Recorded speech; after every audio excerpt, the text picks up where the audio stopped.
Assalamualaikum. Halo semuanya.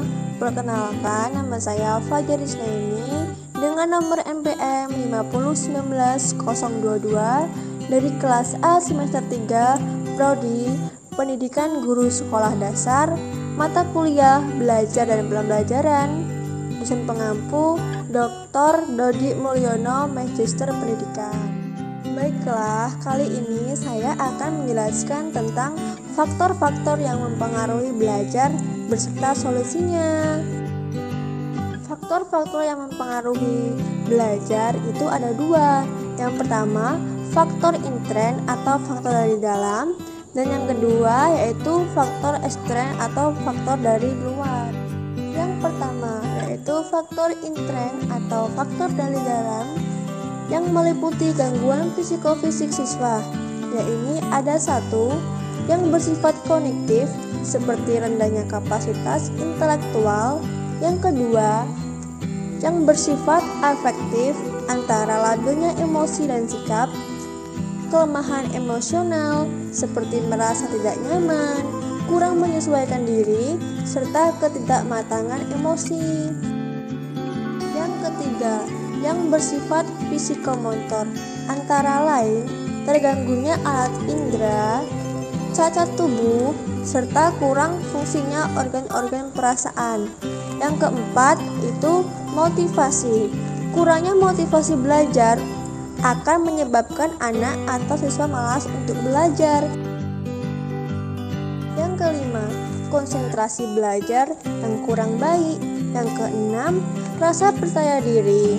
Rasa percaya diri timbul dari keinginan berhasil dalam belajar. Yang ketujuh, kebiasaan belajar. Kebiasaan belajar akan mempengaruhi kemampuannya dalam berlatih dan menguasai materi yang telah disampaikan oleh guru. Yang terakhir, kurangnya perhatian atau minat terhadap pelajaran sekolah, malas dalam belajar, dan sering bolos atau tidak mengikuti pelajaran. Faktor yang kedua yang mempengaruhi belajar yaitu faktor ekstern. Faktor ini merupakan situasi dan kondisi lingkungan siswa yang tidak kondusif bagi terwujudnya aktivitas-aktivitas belajar. Yang termasuk dalam faktor ini yang pertama yaitu lingkungan keluarga, seperti tidak harmonisnya hubungan antara ayah dan ibu dan rendahnya tingkat ekonomi keluarga. Yang kedua, lingkungan masyarakat, seperti wilayah kumuh, teman sepermainan yang nakal. Yang ketiga, lingkungan sekolah, seperti kondisi dan letak gedung sekolah yang buruk, dekat dengan pasar dan kondisi guru, serta alat-alat belajar yang berkualitas rendah. Yang keempat, guru sebagai pembina siswa belajar. Guru adalah pengajar yang mendidik dan tidak hanya mengajar bidang studi yang sesuai dengan keahliannya, tetapi juga menjadi pendidik pemuda generasi bangsa. Yang kelima, kurikulum sekolah. Adanya kurikulum sekolah baru akan menimbulkan masalah seperti tujuan yang akan dicapai mungkin juga berubah, isi pendidikan berubah, kegiatan belajar mengajar juga berubah, serta evaluasi berubah. Yang keenam, terlalu berat beban belajar siswa maupun guru. Yang ketujuh, metode belajar yang kurang memadai. Yang kedelapan, sikap orang tua yang tidak memperhatikan anaknya. Yang kesembilan, keadaan ekonomi.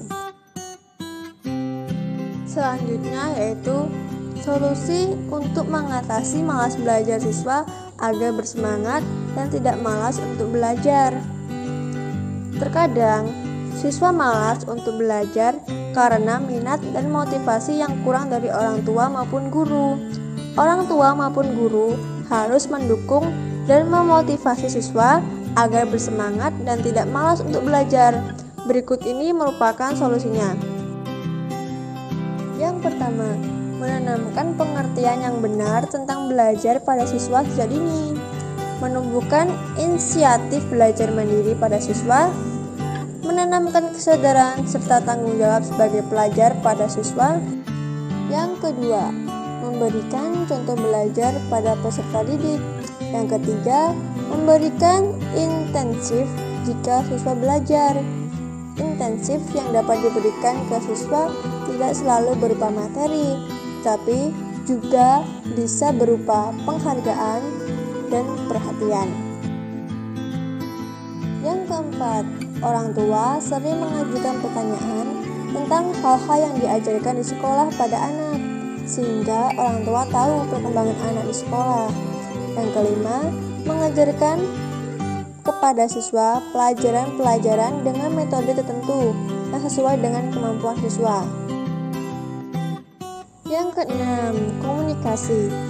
Orang tua harus membuka diri berkomunikasi dengan anak untuk mendapatkan informasi tentang perkembangan anak tersebut. Yang ketujuh, menciptakan disiplin. Jadikan belajar sebagai rutinitas yang pasti. Yang kedelapan, pilih waktu belajar yang tepat dan anak merasa bersemangat untuk belajar agar anak mampu memahami apa yang sedang dipelajari. Yang kesembilan, menciptakan suasana belajar yang baik dan nyaman. Orang tua memberikan perhatian dengan cara mengarahkan dan mendampingi anak saat belajar.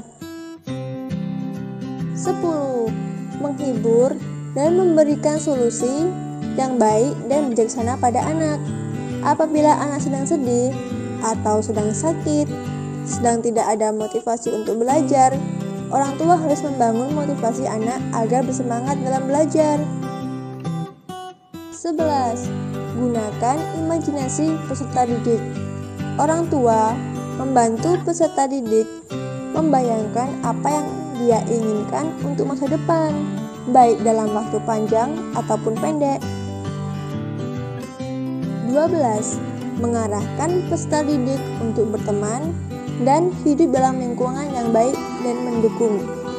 Yang ke-13, tidak memfokuskan pada belajar hanya dari buku saja, tetapi dari lingkungan sekitar juga dapat digunakan untuk belajar. 14. Mengidentifikasi siswa yang diperkirakan mengalami kesulitan dalam belajar. Yang ke-15, membangun motivasi atau minat belajar siswa sehingga siswa bersemangat dalam belajar. Yang ke-16, menyiapkan ruang kelas yang nyaman, kondusif, sehingga siswa dapat belajar dengan nyaman. Yang ke-17, guru dalam mengajar harus melibatkan anak secara aktif melalui kegiatan diskusi, tugas kelompok agar anak tidak bosan di dalam kelas. Karena metode guru yang mengajar dengan berceramah akan membuat siswa merasa bosan dan tidak memperhatikan. Yang ke-18, guru harus mempunyai modal pembelajaran yang bervariasi dalam setiap pertemuan agar tidak monoton, sehingga siswa semangat dengan metode pembelajaran yang baru. Yang terakhir, yang ke-19, melakukan pendekatan terhadap siswa. Jadi, itulah faktor-faktor yang mempengaruhi belajar dan solusinya. Sekian, terima kasih. Wassalamualaikum warahmatullahi wabarakatuh.